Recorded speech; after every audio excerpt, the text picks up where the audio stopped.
I think I respond to stories that are rooted in character. You know, I'm not one of the directors that likes to just blow things up and make a lot of noise necessarily. I'm interested in stories about character.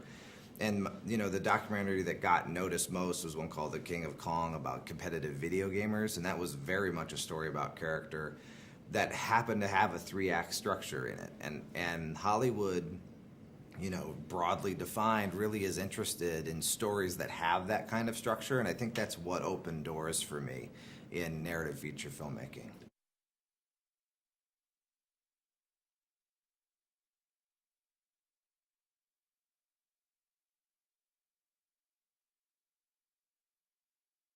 I do love stories where you have a bunch of different characters to follow, where it's a bit of an ensemble circumstance or situation. That was certainly true in that documentary, and uh, and that is definitely true here. You want to give all these amazing actors as much time on screen as possible and still advance the story, and that ends up being, you know, an editorial problem more than anything.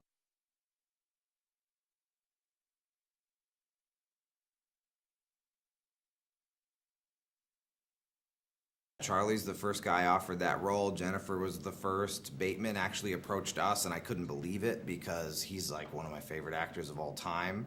And I actually wasn't even imagining he would be interested. You know what I mean? Because the guy can carry a movie on his own, but he liked the script and this ensemble idea.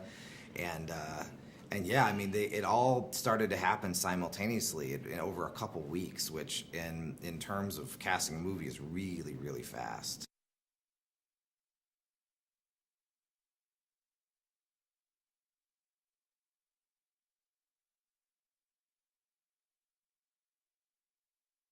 I mean, she's a total professional. So when she read that script and committed to it, she was really ready to go for it. And there was no sort of coaxing that had to happen. We immediately, in our first meeting, started talking about character, about, you know, how this woman who's a dominator in life and professionally also could plausibly choose to be a dentist, where she has so much control and where it's about doing things just right. And we talked about it in terms of her being like a predator, a predatory cat, taking whatever she wants, eating whatever she wants, right? And all of that language informed the way she played the role, and then ultimately crafted the look, and that was, it was a really fun dynamic process. You know, we really got into character, like I was saying, immediately, and that informed everything.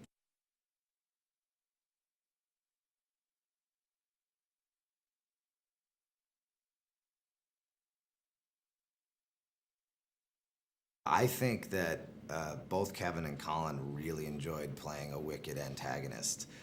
Kevin has done it before, and he did, you know, he found a few nuances that are really different in this one. But I think he's done a lot of serious films of late, and I think it was just, you know, devilishly fun for him to get to play this character.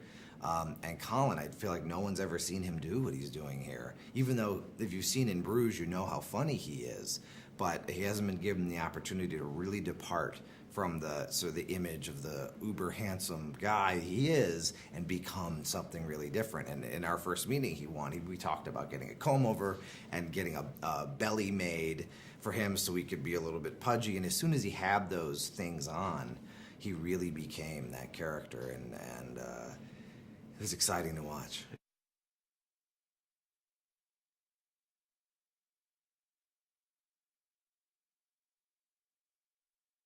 I feel like the best approach to comedy is to be open minded on the set, because there's always discoveries that improve the script, no matter how good it was originally. And this one was very good.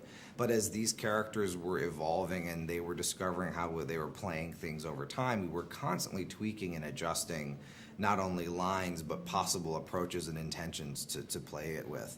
And we did that sort of all the way through production, and it's a testament really to these guys' talents. They're all writers, and they're all able to understand character arc over time, and understand it so well that they know how in performance to do the nuances and the shading that makes it really come to life and feel real. I think when these guys are talking with each other, they really feel like friends. They really feel like their chemistry is excellent, and that's a product of a lot of hard work over a lot of years.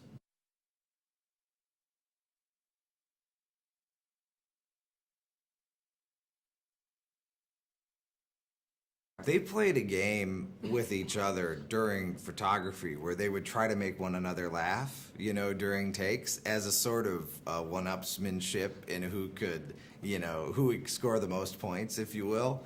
And I think that was a great game because it got them really engaged in conversation and listening and messing with each other and stuff. And I think you can just feel it when you watch the film, how much fun we were having while we were making it.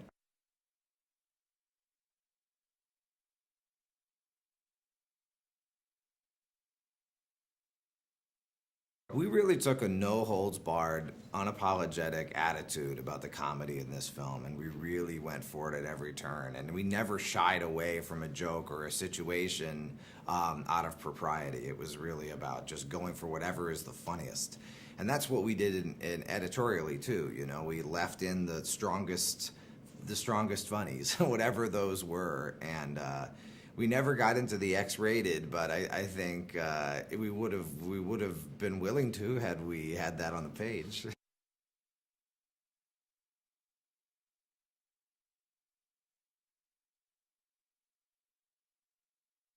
The DVD is going to be amazing on this. There were so many great scenes and versions of scenes and alternate ways of doing things that there wasn't space for in the finished film, but which I think fans of the movie will really enjoy when they get the DVD.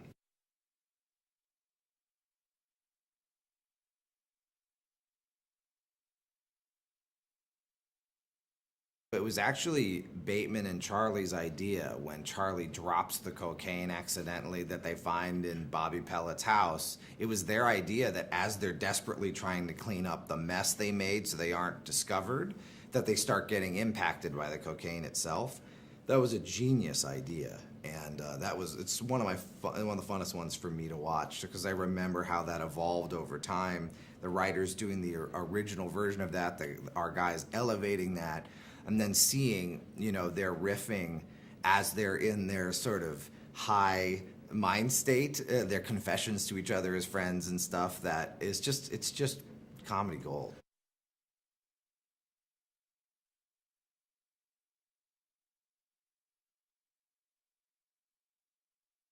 I think anyone who knows It's Always Sunny in Philadelphia knows how talented Charlie is, but he hasn't had that opportunity to really break out. I'm a fan of his for a long time. I like that show, and he's really. I really hope he gets attention from this movie because he's a very special actor, incredible comedian, and really a fun guy to work with. So I'm got my fingers crossed that everyone sees what I see.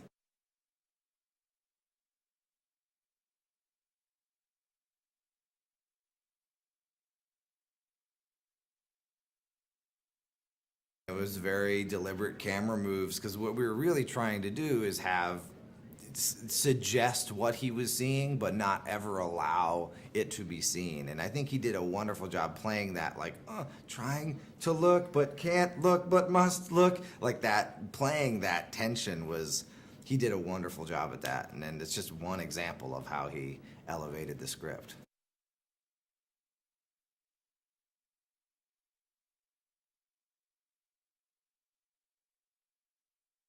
It was crazy, It was almost surreal to see how she attacked that part and with such ease and grace and comfort, and and she did a really good job making putting Charlie in that spot.